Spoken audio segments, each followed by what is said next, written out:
رسول الکریم اما بعد فاعوذ باللہ من الشیطان الرجیم بسم اللہ الرحمن الرحیم۔ السلام علیکم دوستوں، امید کرتا ہوں سب خیریت سے ہوں گے۔ ایک بہت بڑی چیز چل رہی ہے کہ جی عمران خان اسرائیل کے خلاف بیان دے، عمران خان اسرائیل کے خلاف بیان دے، ایران کے حق میں بیان دے۔ یہ کنسرن ہی نہیں ہے یار قوم کا۔ اصل کنسرن یہ ہے کہ جن کی جاب تھی، جن کی ڈیوٹی تھی، جو پیسے کماتے ہیں، جو پیسے کھاتے ہیں، جنہوں نے وعدہ کیا تھا کہ ہم پیسے اس چیز کے لیے لے رہے ہیں کہ ہم اس کام کے لیے جان دیں گے، وہ اپنی جاب ڈن کر رہے ہیں کہ نہیں کر رہے؟ سوال یہ ہے 2011-12 میں یوسف رضا گیلانی صاحب گئے، اس سے کیا لینا دینا؟ آپ نے اپنی پاور شو کی۔ 2017 میں نواز شریف صاحب گئے، اس سے کیا لینا دینا؟ آپ نے اپنی پاور شو کی۔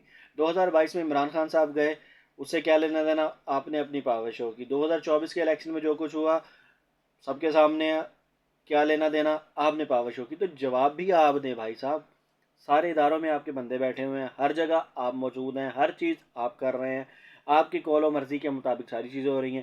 اتنا بڑا ایونٹ چل رہا ہے جیسے یوکرین اور روس کی جنگ کے اندر کھلم کھلا آپ کی طرف سے سٹیٹمنٹ آیا تھا، سیم ایز اٹ از یہاں پہ بھی سٹیٹمنٹ دیں اور یہی سٹیٹمنٹ دیں۔ اصل اوقات یہ ہے، اصل پوائنٹ یہ ہے کہ آج تک گیس پائپ لائن تو پوری نہیں کی۔ زرداری صاحب کو جو اصل جھٹکا لگا تھا وہ لگا تھا گیس پائپ لائن منصوبہ ایران کے ساتھ، جہاں پہ زرداری صاحب کو کھینچ دیا گیا۔ اب سچ نکلیں گے تو پھر بہت سارے نکلیں گے۔ زرداری کی کوئی ویلیو نہیں ہے اور نواز شریف کی کوئی ویلیو نہیں اور خان صاحب کی کوئی ویلیو نہیں۔ اصل ایجنڈا آپ کا ہے، ڈیوٹی آپ کی ہے، جاب آپ کی ہے، پیسے اسی چیز کے لیے آپ کھاتے ہیں۔ آپ کی ڈیوٹی ہے، آپ اپنی ڈیوٹی پوری کریں۔ اگر یہ ڈیوٹی پوری کرنے کا سوال کر لیتے ہیں تو ویگو ڈالے آ جاتے ہیں اور اٹھایا جاتا ہے۔ یہ حقیقت ہے۔